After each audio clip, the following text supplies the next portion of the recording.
Buenos días. El día de hoy vamos a hablar sobre el Programa Integral de Salud Mental en la UT Servisalud San José. Es importante conocer los conceptos claves en salud mental. La salud mental se define como ese estado de bienestar en el que la persona es capaz de hacer frente al estrés de la vida, desarrollar todas sus habilidades, trabajar adecuadamente y aportar a su comunidad.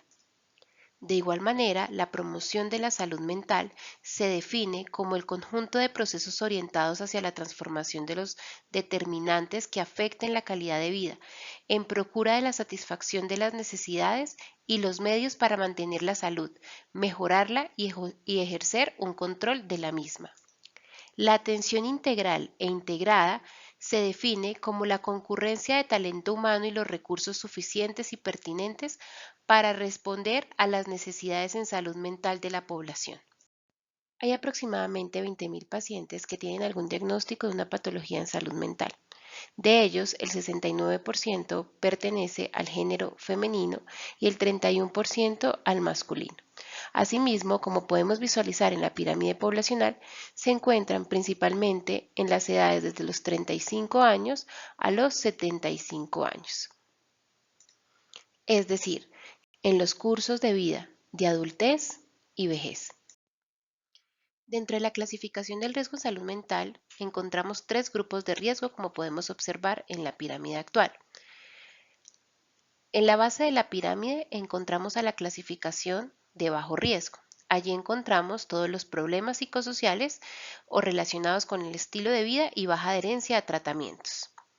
En un segundo nivel encontramos a los pacientes de mediano riesgo en salud mental. Allí encontramos todos los trastornos mentales del comportamiento y consumo de sustancias psicoactivas, trastornos del desarrollo, trastornos cognitivos y trastornos de alimentación. Y en la cúspide de la pirámide encontramos a los pacientes con un alto riesgo. Allí encontramos todos los pacientes víctimas de violencia sexual, conducta suicida, violencia interpersonal y víctimas del conflicto armado. En cuanto a la distribución de afiliados según la clasificación de riesgo en salud mental, podemos observar que el 69% de los pacientes se encuentran en la clasificación de mediano riesgo, seguido por el bajo riesgo con un 30% de participación y el alto riesgo con un 1%. De igual manera, según la distribución de afiliados por diagnóstico agrupado, vemos que una mayor participación se encuentra en los trastornos mentales y del comportamiento, seguido por los problemas mentales, epilepsia, consumo de sustancias psicoactivas y violencias.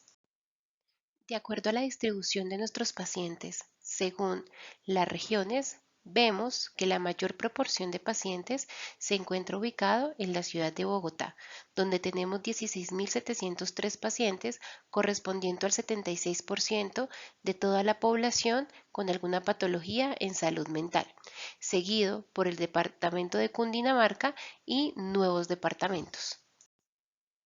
Teniendo en cuenta que los trastornos mentales y del comportamiento corresponden al diagnóstico agrupado con mayor porcentaje de participación en la población con alguna patología de salud mental, encontramos que el perfil de morbilidad de este diagnóstico agrupado evidencia que la depresión y la ansiedad representan la mayor participación respecto a patologías en esta población, con un 62.6% de participación.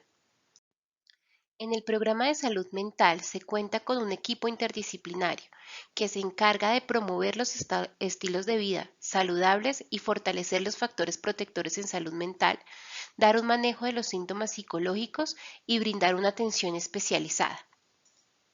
Dentro del equipo interdisciplinario contamos con trabajo social, psicología, medicina general y psiquiatría. Para establecer el riesgo en salud mental, se deben realizar las siguientes preguntas. ¿Ha tenido la idea de acabar con su vida? ¿Ha presentado un estado de ánimo triste o ansioso de manera persistente? ¿Presenta dificultad para llevar a cabo su trabajo?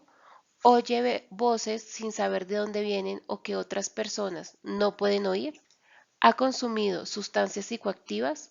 ¿Le ha parecido a su familia o a personas cercanas que está consumiendo mucho licor? Si alguna de estas preguntas es positiva, se debe realizar la tamización con las herramientas SRQ o RQC. En la realización de estas herramientas vamos a sospechar de una patología psiquiátrica en las siguientes condiciones. Si se tienen más de 11 puntos positivos, vamos a sospechar de un trastorno del estado del ánimo.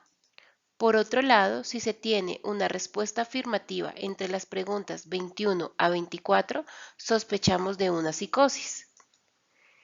Si la pregunta 17 es afirmativa, se sospechará de un intento suicida. Si se tiene una respuesta afirmativa entre las preguntas 26 y la 30, sospecharemos de un trastorno relacionado con el consumo del alcohol. En las intervenciones individuales, según la clasificación de riesgo, tenemos lo siguiente. Para el alto riesgo, se realizará un seguimiento por psiquiatría y psicología de acuerdo a la patología. Se realizará asimismo un seguimiento por el plan padrino de manera mensual según su patología. Para el mediano riesgo se hará un seguimiento bimensual por psiquiatría o medicina general o medicina familiar y psicología de acuerdo a la patología del paciente.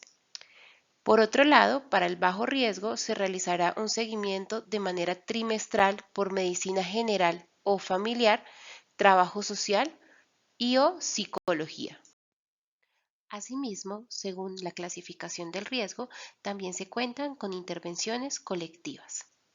En el alto riesgo se cuenta con psicoterapia grupal, la cual va enfocado a los pacientes que se encuentren clasificados en este riesgo y hacia las patologías con mayor riesgo de vida. En el mediano riesgo encontramos la psicoterapia grupal y la estrategia Abriendo Caminos. Esta última va enfocada hacia los colegios que cuentan con un mayor riesgo biopsicosocial, en donde se harán talleres y charlas dirigidas hacia la población y patologías con mayor riesgo. Por otro lado, en el bajo riesgo se encuentra con difusión de información por canales digitales como Facebook Live, podcast o algunas charlas que se hacen en las redes sociales, y también se cuenta con talleres de promoción y prevención en salud mental. Se debe tener en cuenta que si tenemos un paciente con algún diagnóstico de una patología psiquiátrica, se debe evaluar dentro de la valoración si cumple con criterios de remisión a urgencias. Dentro de esos criterios de remisión se encuentran los siguientes: cualquier patología con riesgo de auto o heteroagresión, abuso sexual dentro de las primeras 72 horas, intoxicación aguda por consumo de sustancias psicoactivas, estado psicótico agudo no modulado. Si durante la valoración encontramos cualquiera de estos signos, se debe informar al área de psiquiatría por medio del chat de médicos. Allí, el psiquiatra tomará la decisión de remitir al paciente a urgencias. En el caso que se considere que el paciente no requiere de una remisión a urgencias y no cumple los criterios, se debe realizar su manejo ambulatorio.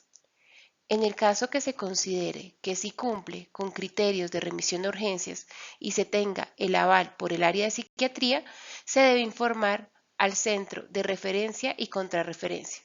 Asimismo, se debe determinar si el traslado se va a hacer por sus propios medios o por lo contrario requiere de traslado en ambulancia. Por otro lado, es importante tener en cuenta el manejo ambulatorio de las patologías. Respecto a trastornos del ánimo, en depresión, se debe tener en cuenta evaluar otras causas relacionadas, como anemia, patología tiroidea y otras comorbilidades asociadas a esta patología, como hipertensión arterial, diabetes mellitus o demencias. Si es un episodio leve, se debe hacer una remisión inicial a psicología. Por otro lado, si es un episodio moderado a severo, se debe realizar una remisión al área de psiquiatría. Si se da el caso que sea en niños o en pacientes embarazadas, se debe realizar una remisión al área de psiquiatría. Dentro del manejo farmacológico indicado está fluoxetina 10 miligramos vía hora al día o amitriptilina 50 miligramos vía hora al día. Es importante tener en cuenta siempre evaluar las contraindicaciones del medicamento y patologías y comorbilidades asociados previo a su prescripción. Respecto al trastorno de ansiedad, es importante también evaluar otras causas, como patología cardíaca o tiroidea, y también tener en cuenta comorbilidades como hipertensión arterial, diabetes mellitus o demencias. En el caso de que tengamos un paciente con un trastorno de ansiedad, se debe hacer una remisión al área de psicología.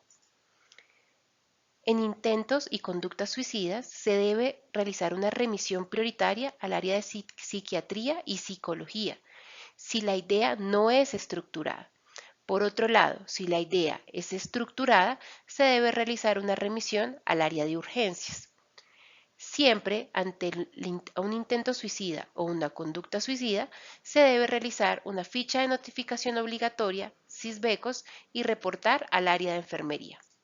Es importante tener en cuenta que estas tres patologías nos apoyamos con estrategias colectivas como la psicoeducación.